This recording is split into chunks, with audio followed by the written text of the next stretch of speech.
UPSC mains और ethics JS paper 4 की 5 है दार्शनिक टॉपिक। और आज के टॉपिक है गांधी जी और लेक्चर नंबर 19 है। तो आज के टॉपिक बहुत इंपॉर्टेंट है यूपीएससी मेंस के पॉइंट ऑफ व्यू से, क्योंकि इससे जीएस में भी क्वेश्चन आते हैं और एथिक्स में भी। तो महात्मा गांधी के नैतिक विचार सर्वोदय। तो सबसे पहले सामाजिक विचार देख लेते हैं। लो, तो गांधी सामाजिक क्षेत्रों में अस्पृश्यता का अंत, सामाजिक एकता और न्याय की स्थापना, बुनियादी शिक्षा अथवा नई तालीम के विस्तार पर बल देते हैं। उनके अनुसार शिक्षा का उद्देश्य शरीर, मस्तिष्क और आत्मा का समन्वित और सर्वांगीण विकास करना है। गांधी नई तालीम को पढ़ाई के साथ साथ समाज उपयोगी कार्यों को भी जोड़ना चाहते थे।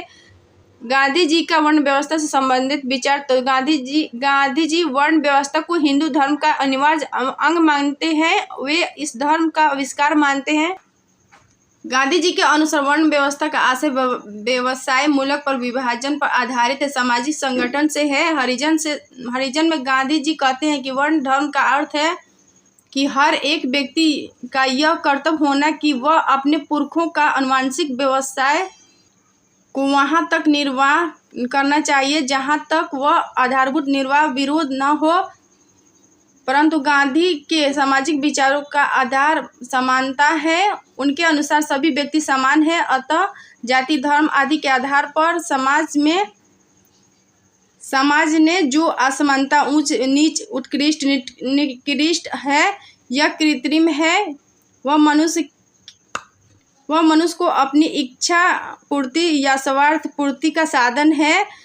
आदर्श समाज की स्थापना तभी हो सकती है जब यह ऊंच नीच, उत्कृष्ट निकृष्ट का भाव निर्मित किया गया है। यह कृत्रिम है। वह मनुष्य की अपनी इच्छा पूर्ति या स्वार्थ पूर्ति का साधन है। आदर्श समाज की स्थापना तभी हो सकती है जब यह ऊंच नीच समाप्त हो जाए। सामाजिक संदर्भ में यद्यपि गांधी जी जन्म आधारित वर्ण व्यवस्था के समर्थक है, परंतु जाति व्यवस्था, अस्पृश्यता आदि के विरोधी है। गांधी जी वर्ण व्यवस्था को केवल व्यक्ति को आर्थिक जीवन व आजीविका प्राप्त से संबंधित करते हैं, जिसमें ऊंच नीच के स्थान नहीं है। गांधी के इस वर्ण व्यवस्था में 3 बातें सम्मिलित है। पहला है सभी कार्यों को सभी व्यवसायों को समानता होनी चाहिए। इसमें श्रेष्ठता और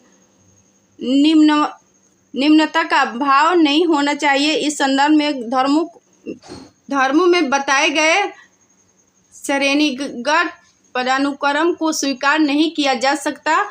और दूसरा है वंशानुगत कार्य, परंपरागत व्यवसाय को व्यक्ति द्वारा अपनी आजीविका का साधन व समाज के प्रति अपने कर्तव्य का पालन करना चाहिए। तीसरा है समाज में इस विचार का पालन करने के लिए विभिन्न कार्यों व्यवसायों से प्राप्त होने वाले लाभों में अधिकाधिक समानता होनी चाहिए ताकि उनके सामाजिक प्रतिष्ठा में कमी न आए। अस्पष्टता वर्ण व्यवस्था की अवधारणा में कीमत और प्रतिष्ठा के संबंध में समरूपता होनी चाहिए। आचार्य विनोबा भावे ने महात्मा गांधी के वर्ण व्यवस्था का सार निम्न बातें में बताए हैं। सभी कार्यों को, सभी उद्योगों, सभी व्यवसायों के लिए समान वेतन की आवश्यकता हो। और दूसरा है सभी प्रकार के संघर्ष एवं प्रतियोगिता का समाप्ति हो। तीसरा है सभी व्यक्तियों को वंशानुगत शक्तियों या योग्यताओं से लाभ उठाने के लिए उपयुक्त व्यवसाय होने चाहिए। गांधी जी के अनुसार वर्ण व्यवस्था में सामाजिक कर्तव्यों के वर्गीकरण एवं श्रम विभाजन की बात निहित हो।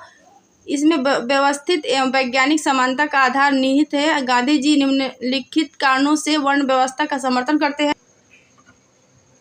जन्म आधारित वर्ण व्यवस्था से वंशानुगत व्यवसाय को परिष्कृत करने में आसानी होगी।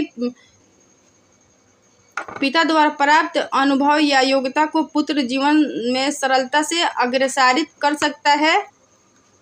वह अपनी आजीविका का पूर्ति कर सकता है। सरलता से आजीविका का पूर्ति होने पर व्यक्ति अपने शेष समय का सदुपयोग अपने आध्यात्मिक उन्नति में कर सकता है। मनुष्य द्वारा अपने पैतृक कार्य त्यागने पर अव्यवस्था उत्पन्न हो जाएगी, जिससे समाज में किसी कार्य विशेष के लिए प्रतियोगिता और संघर्ष उत्पन्न हो सकता है। परिणामस्वरूप घृणा विशेष की भावना बढ़ेगी, बेरोजगारी का विस्तार होगा। इस प्रकार वर्ण व्यवस्था से आर्थिक जीवन में कठोरता व प्रतियोगिता की समाप्ति होगी। व्यक्तिगत लाभ अर्जन का भाव भी समाप्त हो जाएगा। चौथा है वर्ण व्यवस्था से सामाजिक संतुलन की स्थापना में मदद मिलती है।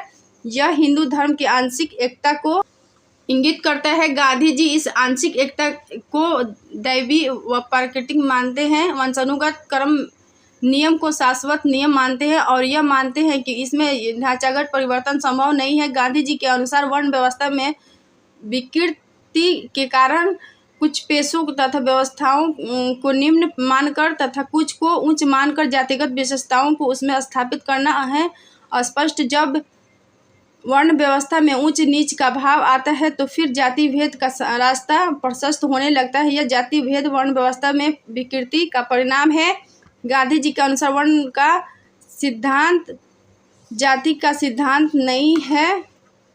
वर्ण व्यवस्था का सिद्धांत श्रम विभाजन पर आधारित है। यह सामाजिक कर्तव्यों के विभाजन तथा वर्गीकरण का सिद्धांत है, जबकि जाति व्यवस्था कृत्रिम है जो समाज में घृणा और विषमता को बढ़ावा देती है। दूसरा है वर्ण चार है जबकि जातियां अनेक है। जातियों में उच्च नीच उत्कृष्टता निकृष्टता का भाव विद्यमान है। सर्वोदयी समाज की संरचना के लिए इसका विभाजन आवश्यक है या इसका उन्मूलन आवश्यक है। तीसरा है वर्ण व्यवस्था नैतिक है जबकि जाति व्यवस्था के सिद्धांत अनैतिक है। चौथा है परंपरागत हिंदू समाज की संरचना में सुधार एवं उसमें आई विकृति को दूर करने के लिए गांधी जी निम्नलिखित उपायों को बताते हैं। अगर मेरा पूर्व जन्म हो तो क्षुद्र के रूप में हो ताकि उनका पूर्ण सुधार कर सकूं। अगर नहीं हुआ तो हिंदू धर्म नष्ट हो जाएगा। अगर मेरा पूर्व जन्म हो तो क्षुद्र के रूप में हो ताकि उनका पूर्ण सुधार कर सकूं। अगर नहीं हुआ तो हिंदू धर्म नष्ट हो जाएगा।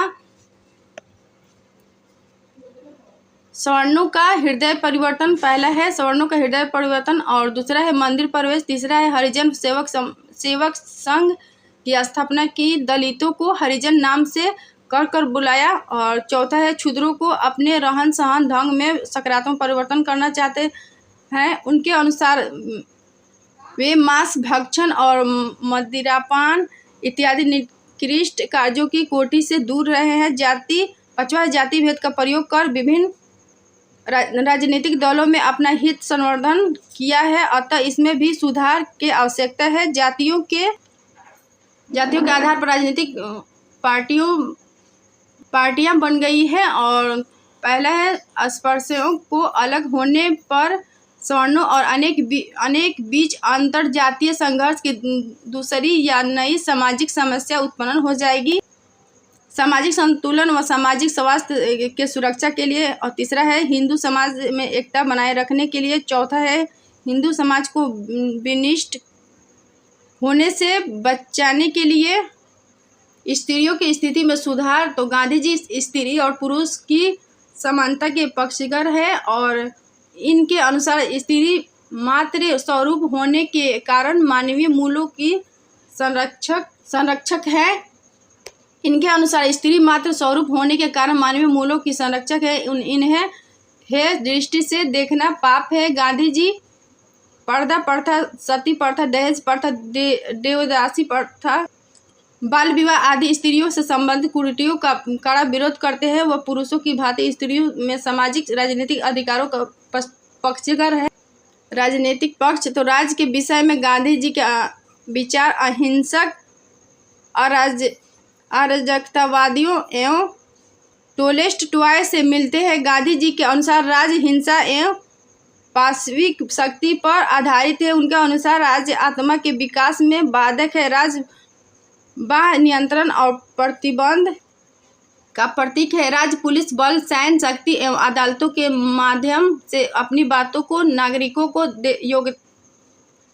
को थोपता है। दंड की भय और कानून की शक्ति से बाधित कर इच्छा कर्म करवाना चाहता है, जिससे मनुष्य की स्वतंत्रता पर प्रहार व्यक्तित्व विकास में बाधा पहुंचती है। इसके परिणाम स्वरूप नागरिकों का नैतिक एवं आत्मिक विकास नहीं हो पाता है। उसमें आत्मविश्वास, स्वावलंबन, ईमानदारी आदि के गुण स्वाभाविक रूप से विकसित नहीं हो पाते हैं। गांधी जी के शब्दों में राज केंद्रित एवं संगठित रूप में हिंसा का प्रतिनिधित्व करता है। व्यक्ति एक सचेतन आत्मवान प्राणी है, किंतु राज ऐसा आत्महीन यंत्र है जिसे हिंसा से नहीं बचाया जा सकता, क्योंकि इसकी उत्पत्ति हिंसा से हुई है। इसीलिए गांधी जी थोरो के विचार का समर्थन करते हैं।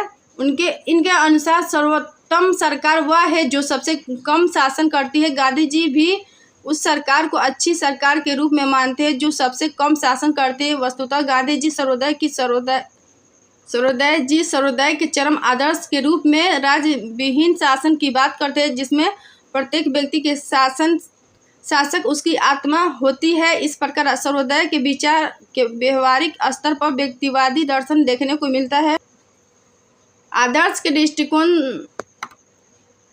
के तौर पर गांधी का राजविहीन की अवधारणा अराजकतावाद को स्वीकार करता है, परंतु गांधी वर्तमान परिस्थितियों में राज को उन्मूलन के पक्षधर नहीं है, क्योंकि मानव जीवन भी पूर्ण रूप से इतना विकसित नहीं हो पाया है कि वह स्वयं संचालित हो। अतः वे वर्तमान परिस्थितियों में राज के अस्तित्व की बात तो करते हैं, किंतु इस संदर्भ में 3 सुझाव देते हैं। पहला है सत्ता का विकेंद्रीकरण होना चाहिए, और दूसरा है स्वराज होना चाहिए, तीसरा है राज्य का कार्य क्षेत्र न्यूनतम होना चाहिए, राज्य का प्रमुखता का खंडन होना चाहिए, सत्ता का विकेंद्रीकरण होने चाहिए या स्वराज होना चाहिए, और दूसरा है राज्य का कार्य क्षेत्र न्यूनतम होना चाहिए, तीसरा है राज्य का प्रमुखता का खंडन होना चाहिए। तो ये गांधी जी के पार्ट 1 है, और बाकी के पार्ट 2 कंप्लीट करा देंगे। तो अगर वीडियो पसंद है तो like share and comment subscribe कर दीजिएगा। लो, थैंक यू।